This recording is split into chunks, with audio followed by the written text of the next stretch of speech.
DFS show with John Impemba and James Grande.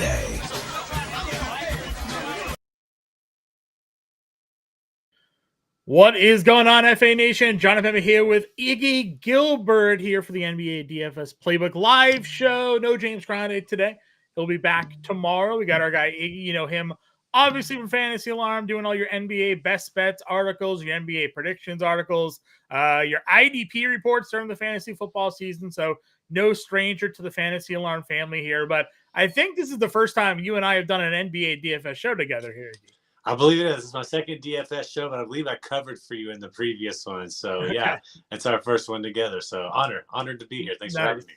Nice. So, love having you here. Again, we're going to be talking today's 7-game main slate, which features, Iggy, your Denver Nuggets taking on my Boston Celtics at 10 p.m. Eastern time here. So, we got a little rivalry game going on to the end tonight's slate. So, we'll certainly talk about that as we go position by positions. We will build a lineup at the end of the show here as well. And we do appreciate all of you who are tuning in, including our guy Icy through you in here, saying good luck.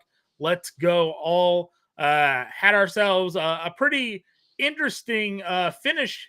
Did Icy through you yesterday? Came in 6th in the Winter Warrior contest. So congrats to you, good sir. They're a nice little payday for you in that DraftKings contest there. If you guys have any questions, comments, throw them in there. Iggy and I will be certainly happy to help you out for tonight's main slate. Again, 7 games starting at 7 p.m. taking us to the 10 p.m. hour there.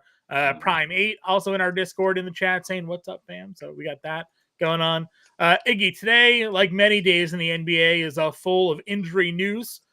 Some players potentially returning. Zion Williamson expected to return for the Pelicans here today. We had a midday downgrade just a few moments ago for Tyler Hero after they played the overtime game against Sacramento. Seems like he's probably trending like he is not going to play. Obviously, Luka Doncic and Kyrie Irving are big names that are out of tonight's matchup for Dallas and their spot against the Lakers. How are you feeling about sort of the slate as a whole before we kind of dive into the nitty-gritty of it? Yeah, a couple of good games on TNT tonight for sure.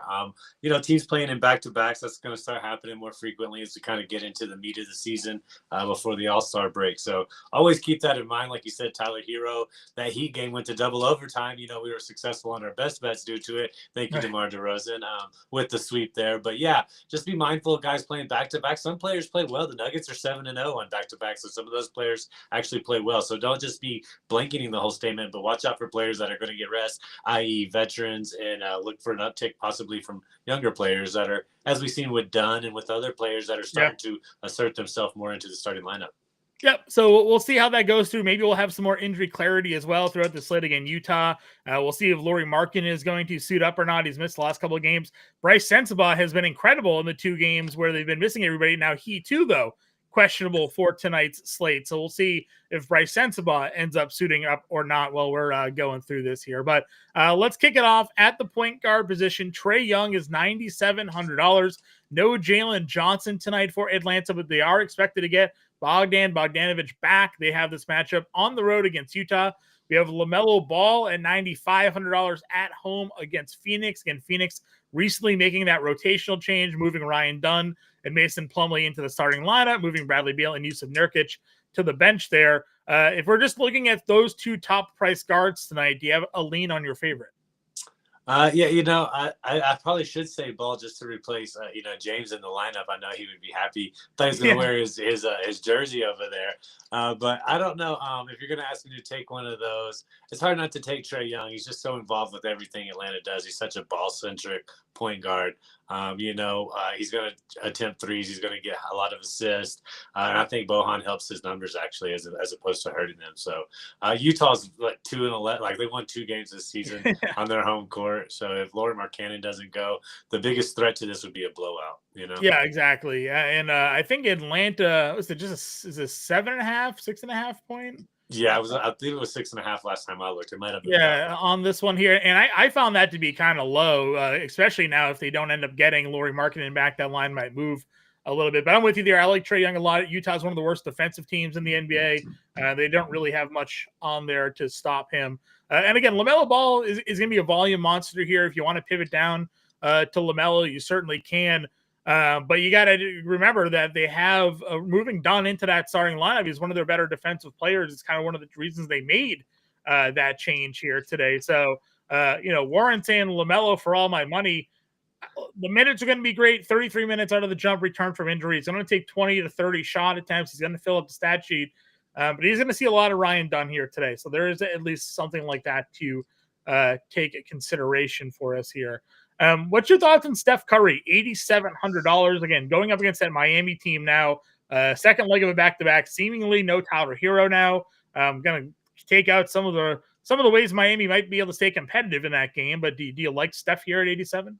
I almost put him down as my player, and I wouldn't be mad if somebody did take him. I think they're going to thoroughly come out really aggressively and play a really great first quarter, which Stephen Curry will play. He goes out at some point during that quarter, almost every game. But I think his first 6 minutes or so, he's going to come out and have a lot of attempts, have a lot of assists. So I'm not opposed to having Curry tonight at home against the Miami Heat team that struggles on the road playing after a double overtime. Yeah. So. Yeah, we've seen him in blowouts, right, against Philadelphia. He only played 30 minutes. They won by 30 in that game. He had 59 fantasy points. So he's a guy that can go out there and get hot when the time comes for it. No Jonathan Kuminga for the Warriors here for a couple of weeks with his injury, high usage rate player there. We had the question, or the comment rather, from Power here. Can't wait for the Washington news. Jared Butler is going to break the slate. That's because Jordan Poole is questionable for today. I think Cup Carrington, though, is off the injury report. No, he's still in there. Is he questionable? So Carrington he's questionable, still questionable. So if they're without Carrington and Poole, we could get Jared Butler value. We'll hit the value section here in a few moments. I think Austin Reeves finds himself in a really good spot, as does Fred VanVleet.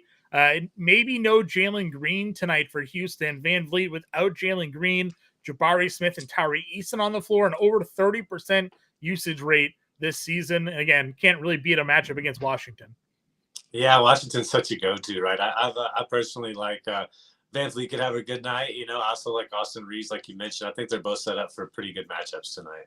Yeah, Reeves, the minutes are ridiculous for him here. I was actually, this is another game where I thought a 6.5 point spread. Again, the Lakers are on the road here, so that's probably why. But you have Dallas on a back-to-back. The way the Lakers have been playing lately, like I felt like they would have been, a bigger favorite maybe, but if we're going to be playing a competitive game, you're going to get 40 minutes on Austin Reeves tonight. Definitely like where we're going there. What are some of your favorite players as we work our way down the list, basically 6K and under? Any names stand out to you tonight?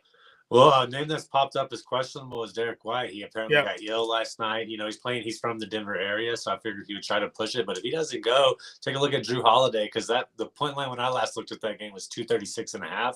Holiday could come in and get some steals. Denver's a little sloppy with the ball, with Westbrook and Jokic as ball handlers a lot of times. So there's a lot of potentials for steals there as well.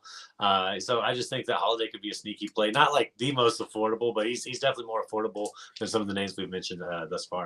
Yeah, for sure. Listen, $5,200 for him. A lot of the Celtics struggled in that matchup against the Thunder. They basically didn't score in the second half of that game. But, at $5,200, you were getting 27, 32, 29, 34 the previous 4 games, for Drew Holiday here in tougher matchups like Orlando, Minnesota, and Houston. So definitely can get it going against a Denver team that isn't really a great defensive team. No offense to your Nuggets there. So no, that's the truth. Can definitely potentially get a Holiday there. If Tyler Hero doesn't play, though, we got Rozier starting last night. He hasn't popped up on the injury report. It's just Hero and who's the other one that Richardson is doubtful for tonight. Rozier played 41 minutes. He could be in for an uptick in not only minutes but shot attempts as well without Hero. Yeah, somebody's gonna have to produce offense without Hero out there. It's the Golden State has a better defensive front court than they do a back court, so it's gonna make sense for Terry to come along and try, especially if they're coming from behind. Like, he's just gonna have to have more field goal attempts. Agreed. We noticed that Minnesota made a switch in their starting lineup the other night. They started Dante DiVincenzo over Mike Conley at the point guard position. The Pelicans, again, DeJounte Murray is questionable for today. No Trey Murphy. They are getting Zion back. But where are you with DDV here tonight at 4,800? I've rode with him on my fantasy team all year. I haven't dropped him yet. So I think there's potential in there. I just think that team's really struggling to find the rhythm right now still, even after a couple months. And that's why they're trying to insert Dante into the lineup and see if a bigger point guard, younger point guard can kind of help out. And it helped out Anthony Edwards. Anthony Edwards had a great game yesterday. So, and if he's the one that's benefiting from it, that's I would say the Timberwolves would enjoy that. So, I'm all for him if you want to get him in your lineup at cost. I mean, 4,800. I think he's got potential, to go get some more rebounds out onto those numbers that he did yesterday. Yeah, and nothing else. He helps space the floor a little bit. Nothing against Mike Conley, right? He's had a great career, but he is very much on the back nine. He's approaching probably the 18th hole at this point, in his career. You get Dante DiVincenzo. We saw what he could do as a starter for the Knicks last year. Spaced the floor, had a ton of opportunities there to kind of open it up for a guy like Jalen Brunson to get to the rim. You can do that now with Anthony Edwards, who's also taking a lot of threes. But one of the things we've highlighted is just really wanting to see him get back to attacking the rim, and he's done that the last couple of games. DDV hopefully going to continue to help that out. And if he's going to start tonight, gotta like him. Another value play that Grande wasn't nearly as high on this morning during the preview show is Isaiah Collier. Again, we're expecting him to probably start play the 24 to 28 minute role. Not great offensively so far, but filling up the stat sheet kind of elsewhere. Any thoughts on him as a punt play at 4,200? Yeah, I mean, Utah, like you said, their backcourt. I mean, he's got a potential to come in and bring them a spark. They don't have Collins either. I mean, if Lauri Markkanen doesn't play, they're going to have to be all reliant on their backcourt here. So maybe potential for him to get some steals. Maybe get some rebounds with as many times as the Hawks put up field goals. And then we talked Jared Butler on the morning show. You need things to break right for him, but obviously in 20 minutes against the Pelicans there, no Brogdon in the second half of that game. No Poole, obviously 17 points, 4 rebounds, 5 assists. Could very well start tonight if there's no Carrington now. It'll go along with Poole and Brogdon. If those guys are all out, Brogdon already ruled out for tonight. He would be in every lineup, probably on every team tonight, because he would get the blowout run. He'd start. He's 3K. High usage rate player, actually high fantasy point per minute player this year, with all those guys off the floor as well. He just hasn't had many opportunities. When he has had opportunities, though, 26 minutes against Memphis, 29 fantasy points. So he's kind of shown the ability to be a productive player when extended. Especially if his teammates can make more, field goals while he gives them the ball. So Agreed. Shooting guard position. A lot of these guys do have dual positional eligibility. Anthony Edwards is kind of the one guy I wanted to highlight here, just because, I mean, we've talked enough. If you've watched our show, you watched our stream, we've said a lot about Anthony Edwards this year, where we didn't feel like he was worth the price tag. He wasn't giving us what we were used to seeing in the seasons past. 65 and 61 fantasy points now the last 2 games. The 53 actual point game against Detroit. Followed it up with 37 actual, 7 and 8 against a tough Clippers team last night. Now, it is a back-to-back. It's a second leg on the road here for them. So there is some travel involved. Take that for what you want here. But $8,400, back-to-back 60 bombs. You won't be this cheap for much longer if this continues. Yeah, I mean, he's one of the most dynamic players. His assist numbers have been up consistently all year. And if he can get that rhythm and scoring, whatever, Rudy Gobert hasn't been playing as well either. Yeah. So I don't know if it's just like they're trying to find some kind of rhythm, like I said, but it all starts with Anthony Edwards, man. He's the center of everything they do there. Yeah, I can't ignore an $8,400 player taking 31 and 29 shot attempts. So some really good value there. How does Edwards compare to you to like the likes of Booker, Brandon Miller, and Jaylen Brown tonight? Yeah, I was looking at Brandon Miller, honestly, and then Booker. In that matchup, I don't know that they're going to have anybody that can spot up on him defensively over in Charlotte. We'll see. Miller has times he can play well, but defensively. But I think Booker's always good to go. It's just, you want to pay up for him, where you're going to make up for that on your value elsewhere. If DeJounte DeMurray doesn't go, CJ McCollum could step up and have another great game. He can. How many attempts does he have on his threes lately? Yeah, 11, 16, and 14 in 3 of the last 4 games. Yeah, so if any of those nights where he makes 6 or 10 of those, and you're getting the bonus for the 3 points made, he's going to be a difficult player to overcome at 7,800. So I think it's dependent, though. DeJounte Murray comes in, or if he comes back in, then he's going to have the ball much more in his hands than CJ McCollum. So we'll see how it shakes out. Taking Murphy out of that rotation, I still think it's still going to be good for McCollum, even if DeJounte plays. Obviously, if DeJounte is out and already have Murphy out. I don't anticipate Zion Williamson coming back and playing 35 minutes after missing the amount of time he's played. He's probably limited 20, 25 at most here. So this could very well just be a McCollum game here. We saw him against the Clippers. He had a really good game against a tough Clippers team, 8 of 14 from 3. So the competition, you might look at the 2 games against Washington and say, like, of course he went off. It's the Wizards. Well, he has a good sample size against the Clippers. He did really well against Memphis, another good defensive team here. So McCollum's just sort of in his own self right now.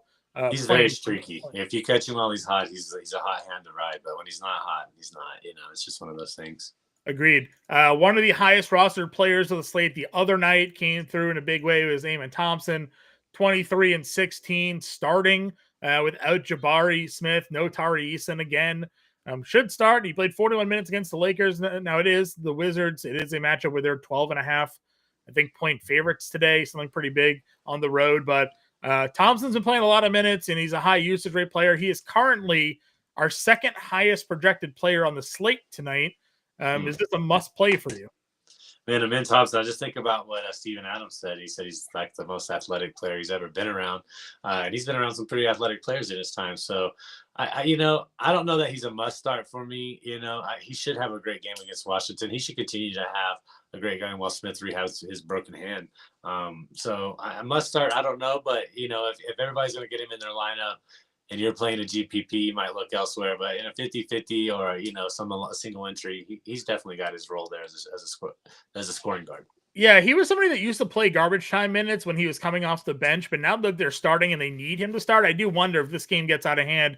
If he's not out there to finish the game, if he takes a seat, sometime in the third quarter of this one, and, we lose some minutes there. So in multi-entry tournaments, he doesn't have to be 100% if you're playing single entry contests tonight. Again, he's over 30% rostered tonight. You probably need to get him in there for better or for worse, especially if Jalen Green ends up being ruled out. Another conversation we had last night was on Colin Sexton. Utah here not down a lot of men, right? And we're expecting a lot of usage rate out of Colin Sexton. My one take from this matchup is that he's going to draw the Dyson Daniels matchup, and now Daniels, one of the elite defensive guards in the NBA. I'm just worried that Sexton's not going to be able to get anything going in this spot. Yeah, like we said, somebody from that backcourt's going to have to score. But if Sexton's got Daniels on him, he's going to have probably a higher assist night than he would normally on his points, because that's just a tough ask. Sexton to shake Daniels on any kind of one-on-one, or even trying to get around a screen. Sometimes he's going to have Daniels right back in front of him again. So I just think that this is potential for, a low-scoring night as well. Yeah, just so many steals that you get out of Dyson Daniels, right? He's such a good on-ball defender there. We mentioned a few others here. Obviously, Rozier's in this range. What are your thoughts on Grimes and sort of the Dallas rotation that we got going on?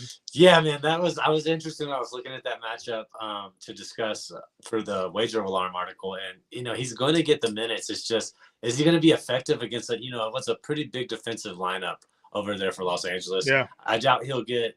I don't know how Dorian Finney-Smith is still going to be utilized against Dallas today, but there's just a lot of even if he draws.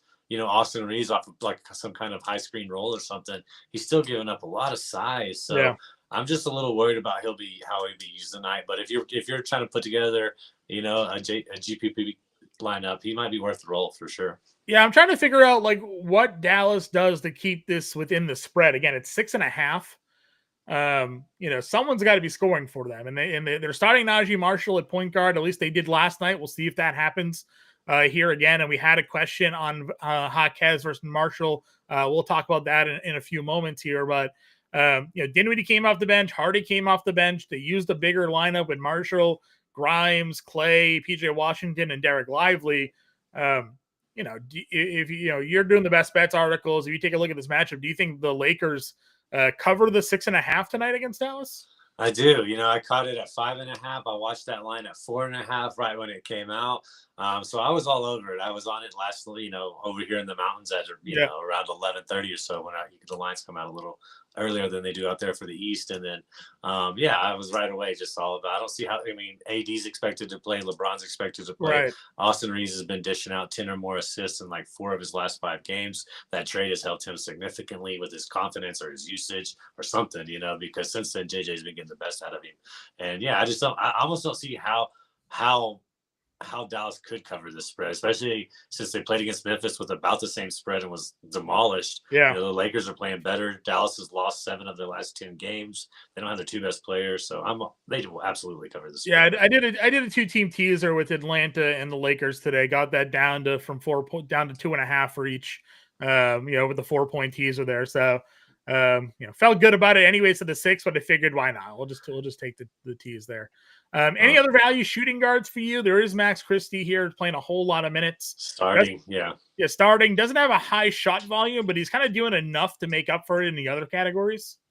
Yeah, I like him. I mean, for the price tag, Caleb Martin as well, not too bad either. If you're trying to make up somewhere for going, buying more on one of these other guards or on another forward or so forth. So. Yep. And then Utah will be interesting if they're even without Sensabaugh. You could have Juzang or Mihailuk starting tonight. So we'll see what happens with that Utah starting lineup here. No Murphy. If DeJounte sits and Murphy is out, we already know. We could see Boston or Hawkins maybe start today. So kind of be on the lookout for how that rotation. Those could just be some other guards. I know they have Alvarado active too as well. They do. So we could see some more minutes out of Alvarado. Don't like the price at all for him, but if DeJounte Murray sits, could see Jose Alvarado start tonight, which would be kind of interesting. Yeah, that would. I mean, he would definitely be attacked on offense. It's like from a defensive standpoint. So I mean, maybe more potential for some steals or something. But yeah. I'm less in on Dennis Schroeder with everybody kind of back. Obviously Curry's in the lineup tonight. Where's Schroeder's price point at here? I remember looking at it. $5,300 for Dennis Schroeder. He only played 21 minutes in that blowout loss to Sacramento. Again, there's no Curry in that Memphis game. Or Curry did play in that Memphis. No, he did not play in that Memphis game. So that's kind of why he popped off there. I'm less in on Dennis Schroeder tonight. Yeah, I looked at him, but I didn't put him in my lineup tonight. So. Yeah. Cam Reddish is ruled out. Not that we were really looking to play Cam Reddish at all today. So. Yeah. All right, small forward. Jason Tatum is $10,000 in that game against OKC. Tatum had 15 potential assists, only converted one of them as Boston just did not score in the second half of that game. Yeah. Feels like it could be a good get-right spot for Boston. They've been taking a lot of local flack. Again, living around the city, they're upset with some of the recent collapses out of Boston in competitive games there. So you got Tatum. We've kind of talked Miller and Brown a little bit already. If Lauri Markkanen does play tonight, I definitely would have interest at $7,400. What are you feeling here when it comes to the top part of small forward? I mean, it's just that the truth is at 236.5 points. Total, somebody from Boston's going to have to go off, and it's more than likely going to be Tatum, in my opinion. So if you're going to pay for one of the top end players in a position, I like Tatum a lot actually tonight. I think he has potential for a double-double. Could have a high assist count, could have a lot of free throws tonight. We'll just have to see how it goes. They're 6-point favorites as it sits, or I think they moved down to 5.5 or 5 points, depending on the book. But Tatum's going to have to go off. I have all the confidence in the world in either him or Brown. It's just which one is it going to be? Agreed. Good. Both great tournament plays. They're both tough to get to. Well, Tatum tougher to get to if you're trying to play Jokic in your lineup tonight. Brown a little bit more reasonable there. We had to mention on DeAndre Hunter. Yeah. Again, no Jalen Johnson. I'm a big DeAndre Hunter fan. The offense has really come through for him this year, averaging almost 20 points per game. The one thing is he's almost $7,000 now, which means we really need him to give us either a high 20s scoring game or he needs to give us some of these peripheral stats, get a couple of 3 steals games. That's great. Getting you 39, 35, 36 fantasy points. You need this out of him to pay off a $7K price tag. Utah certainly presents those opportunities for him. How much are you in on DeAndre Hunter tonight? And I love Jalen Johnson, and I do love DeAndre Hunter. I mean, Atlanta has one of the most powerful offenses in the association right now. And it all starts with Trae Young. I don't know if this is just like a big confidence-building game, keep it rolling, without Collins in there like we discussed, without possibly Lauri Markkanen. Somebody in there is going to score a lot of points. It's just I don't know if it's going to be Young. Daniels, like you said, you're pretty much maximizing his ceiling at his price point right now. So agreed. A little bit further down, Michael Porter Jr., 63. Andrew Wiggins at $5,900. Again, no Jonathan Kuminga. Wiggins coming off of a pretty good game against Sacramento, even though he was limited to 26 minutes there. 24 fantasy points went off against Memphis in that game where Kuminga got hurt. So good price point for Wiggins. I guess now the concern is, wow. Nikola Jokic now probable with an illness. So somebody's getting sick. Yeah, I mean, I got a bet on him. I got him in my lineup. So we've seen this happen quite a few times where a guy all of a sudden is added as probable and then he gets ruled out. So this is a late, I guess, a midday downgrade for the West Coast, but that is actually huge news and something that you're going to have to follow. As that being the last game of the night, you'll have to make some contingencies there. Basically to pivot to Jason Tatum if that ends up being the case and Joker gets ruled out. Tyree Easton is officially out for tonight. Jalen Green is a game time decision, according to Ime Udoka. So we are starting to get news, but that's a big one there for Nikola Jokic if he does not play tonight against the Boston Celtics. Yeah, he's the most expensive player in the slate today. So, I mean, if you got him in your lineup, it would open. Yeah. And again, there's no pivots because they are the last game on the slate. You would have Golden State, Miami, right, as the other potential swap there, but yeah, that's it. There's not much there. So be on the lookout for that one. Jaquez. So we had the Jaquez versus Najee Marshall conversation. Jaquez triple-doubled in the overtime game last night against Sacramento, 46 minutes. He is starting without Jimmy Butler. Now there could be no Tyler Hero. I guess we got to go talk about Duncan Robinson as well if there's going to be no Tyler Hero tonight. Where are you at Jaime Jaquez at $5,200? And would you rather him or Najee Marshall tonight for Josh? Well, I mean, I was a little low. I mean, how many minutes has he got right there? He played 46 and 34, 80. Yeah. So 80 minutes in the last 3 days. I mean, that is a lot of minutes on somebody. But no Kuminga either, so he could have some opportunity there. I'd rather have Najee. You guys spoke about it yesterday about how many points he scores per minute when he's in the game. Yeah. They're probably going to have to lean on him heavily this game with both, their starting backcourt out. So I'd rather have Najee personally, but he could have a good game. I just don't see. I think they're going to kind of give this game up after a double overtime loss. To be honest with you, yeah, I'm kind of in the same round there. I'd rather Najee Marshall. He is cheaper. He's going to start, and if this game does hold to the 6.5 point spread, rather competitive, kind of high scoring, Najee probably has a lot to do with that. So I do like Najee Marshall more than Jaquez here tonight. If I had to pick one, Ricochet is fine. Again, no Jalen Johnson. Now Bogdanovich is expected to return tonight. He is going to come on the floor and take some shots. So there could be a bit of a hit there, but $4,400 for Ricochet, certainly a fine spot. Sensabaugh, as we mentioned, if he is active tonight, last two games for him, incredible. 11 of 19, 12 of 18 shooting. Do you need Lauri Markkanen to be out to want to play Bryce Sensabaugh, or if both end up being ruled in, are you still comfortable going here? If you need a lower player, like if you went Tatum and, let's say Trae Young or something, and you needed somebody in your flex, I don't hate it. I think you can still get Sensabaugh in and get great value in return. Sure. And then the last one is Cam Whitmore here. If Jalen Johnson gets ruled out, he probably starts. But I wrote in the playbook, in some of these bigger minute games for Cam Whitmore, where we see him basically enter in the second half of the third quarter, then play the entire fourth, are these blowout games. And this game is a 12.5 point spread. So even if he doesn't start tonight because Jalen Johnson is active, there's still a good chance that Cam Whitmore ends up playing like 15 straight minutes to end this game and gets you, 28 to 30 minutes just on those merits alone. So I do think Cam Whitmore at 4,100 in this matchup against Washington is good for tournaments here tonight. Yeah, I do as well. I mean, just 4,100, you're going to need somebody like that in your lineup. That's just how DFS works. Yeah, for sure. Let's see. Anything else? I mean, we have the Utah guys. We had the question on Svi. I'm going to need to see what the lineups look like, Justin, before we kind of go in on Svi.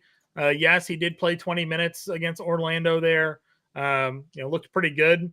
Obviously, when he's played and gotten extended minutes, he's looked fine. The next game being an exception there. So, could go there. Sensabaugh is out. Definitely helps his cause here tonight. So, got to look on the Utah plays and see who's going to be in or out there. Anything else for you at small forward? Not a small forward. Yeah. I went with Wiggins. I have him as well. So, yeah. Power forward we go then.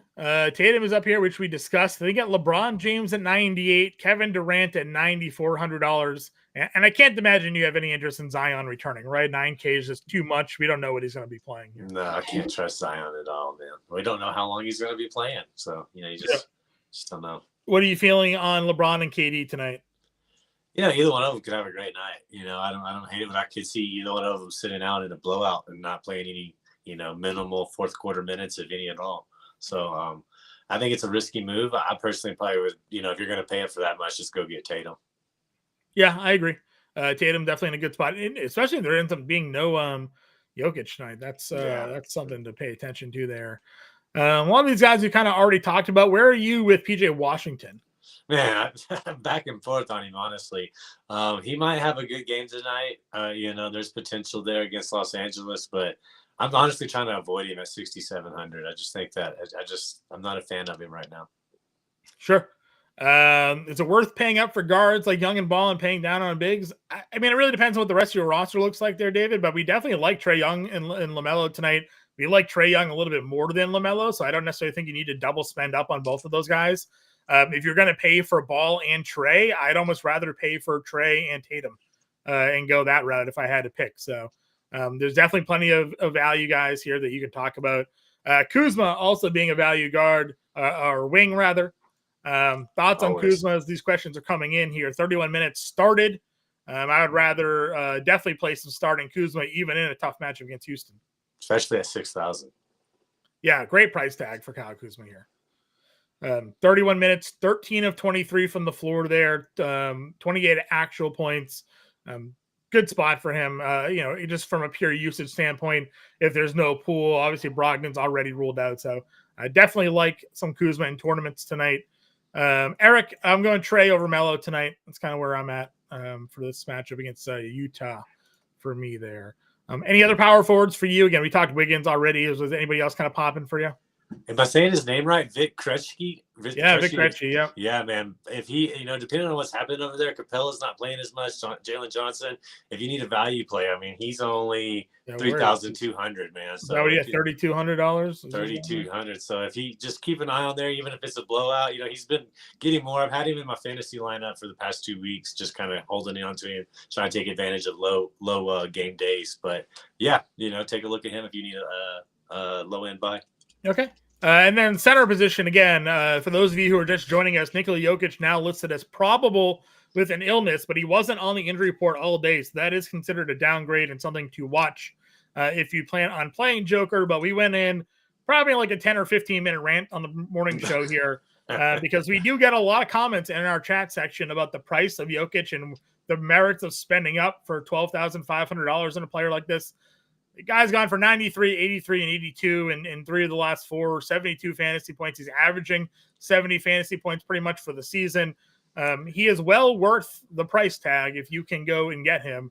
Obviously now, though, with him being probable with an illness, there is more risk to that. So you're going to have to build your lineups with the potential need to pivot. So certainly something to consider. AD is 10-5. He plays before Joker, so he won't be available to you there. Şengün, Bam would be a center pivot, but obviously there's $3,000 of a difference between the two there. So what are your thoughts spending up at the center position today? Yeah, I mean, I've got Jokic in my lineups tonight, so I'm going to have to keep this in mind. I'm looking, it looks like we'd have to either pivot to Porzingis or Bam Adebayo or possibly Al Horford and go pay up at the forward position, if you've got Porter or Braun or somebody in. You're gonna have to put someone leave a spot in your util or your forward position basically to kind of pivot around. Yeah, exactly. So you can kind of look around. Yeah, make sure that's a good point. If you got him in the center, maybe try to look around and see what you can do to get him in the utility. Mm-hmm. So it's gonna be that puts a bind on us, man. That really does with it being the late game. But I'm hoping he comes out. Like I said, Derek White got sick as well, so maybe just something kind of going on over there in Denver. So yeah, for sure. Again, I don't mind Anthony Davis. You want to go there. He's going up against Eric Lively tonight. No Daniel Gafford at 10-5. He's giving you 60 plus pretty consistently in his own right there. So that's certainly fine. Şengün, great matchup. Washington, one of the worst defensive teams in the NBA against opposing center. So, you want to go Şengün in 93. That one works for me as well. But I think for me, it's kind of going down into that mid-tier range. Walker Kessler, Mike, and Mark Williams here, I think are two guys at the 6K range that I'm looking at. How much is Plumlee? Plumlee's way down here. Plumlee is $4,700. The problem with Plumlee, only got 13 minutes last night. They actually played Iguodaro 21 minutes off the bench. He got the majority of that run. It was basically a 3-man split of Nurkic, Plumlee, and Iguodaro, and Iguodaro seeing the most minutes. So stay away from that. Unless Nurkic got ruled out or something like that, you'd probably have to kind of avoid Plumlee. But we do have a couple questions on Naz Reid or Onyeka Okongwu. Both of those guys are right here, $4,600 and $4,500. I'd prefer Reid over Okongwu. What are your thoughts? Yeah, I almost put Reid in the lineup. He played almost 32 minutes, I believe, last night. So that's something to monitor for this game. But, I almost put Reid in my lineup, and I may have to pivot to that or at least change one of my lineups up to get him in there because, he's got a good matchup ahead of him. And if he can get his 3-ball going, then he's another lethal center. Yeah. So. David, listen, they're coming off of a double overtime game like you mentioned last night. Looking like there may be no Tyler Hero now. He's a downgrade during the day, so I don't know how competitive they're going to be in this one. And then you're also looking up a really tough matchup against Golden State in general. So, Bam's fine, but I don't really like the spot for him at $8,200. I just don't think it's time for him to go there. Doesn't he have a good matchup against Jackson Davis? They don't have to go Jackson Davis. They can go Draymond Green and play the 5, then go Kevin Looney. They only played Jackson Davis like 15 minutes the other day, so there's no guarantee that he is there. And at $8,200, again, I'd rather find the money to play like Şengün or you're getting 40, 30 plus fantasy points out of Kessler and Williams there. So again, I just don't think it's a good spot for Bam Adebayo. They're road dogs. Back-to-back off of an overtime game, travel, it's just not really feeling like Golden State now up to a 9.5-point home favorite here. Wow. Yeah, that doesn't feel right for Bam for me. So if there's one player they're going to protect in this game, it would be Bam Adebayo. Yeah. Just you want to take some shots like Kelly Ware down here, probably min price, I would imagine. You want to take a shot on like a dart throw play tonight? Like maybe figure some blowout run or whatever. Like he's a pretty good and just sort of limited playing time in their rotation as is, and could get extra minutes tonight if they go and sit Bam, late in this game due to blowouts. First round pick for Miami this year. I think it was 15th overall or something like that. So they got a pretty good pick off the board because Denver was somewhere right around there. Yeah, and I was like, oh man. Yeah, he was the 15th overall pick. So listen, you want to play some game theory tonight? Kelly Ware is certainly a guy you could throw in a lineup if you're making 20 to 100 lineups tonight, and definitely not a single entry play. All right, let's get a lineup build going here. You mentioned actually Casey wants to know our thoughts on Porzingis. Listen, I think it's pretty interesting. Say Jokic sits tonight. What does Denver do at their 5 tonight? They're going to have to put Porter there. I mean, they probably won't officially in the starting lineup, but that he's going to draw Porzingis. What's their backup center spot? It's going to be it won't be Peyton Watson. It'll more likely be old man Jordan, man. DeAndre. I said, Jordan. do they go DeAndre Jordan here? Yeah, do they go Dario Saric? Saric hasn't played in I don't know how long. What's his last game he's played? November. Saric hasn't played since November. DeAndre Jordan played, I guess, the other night 10 minutes. So yeah, I guess DeAndre Jordan would be the guy they'd put in there. Yeah, he's getting the backup minutes. DeAndre Jordan has zero chance of defending Kristaps Porzingis tonight. So if that ends up being the spot, Casey, yeah, dude, great pricing on Porzingis as well. If Derek White sits, that certainly helps that rotation a little bit more from a shot attempt standpoint. So can definitely go with some Porzingis tonight if you want to. All right, you said you got a lineup build though for us, right, Iggy? What do we got going on here tonight? Well, man, like I said, I think Austin Reeves is going to have a great game. He's been getting double-digit assists. I like his price point, so that's who I went with my point guard. If you wanted to pay up for Trae Young, though, I'm okay with that as well. So who was the point guard? Sorry, Austin Reeves. Austin Reeves. Okay, we got Austin Reeves. What's the shooting guard? I got Bojan Bogdanovic. Okay. I don't know if that's something you want to go with. That's fine. He's coming back into that lineup. I'm good with it. If he doesn't, I do have a pivot to Caleb Martin for $100 less. So, Sure. if we get the news recently, then I've got Michael Porter Jr., just 20 points in the last 5 games. I think he's going to 236.5 points. Michael Porter Jr. is the second best scorer. And if Jokic sits, he's going to take a lot of shots tonight. Man, he might get a double-double. That might be worth a look if you go look at that. Yeah.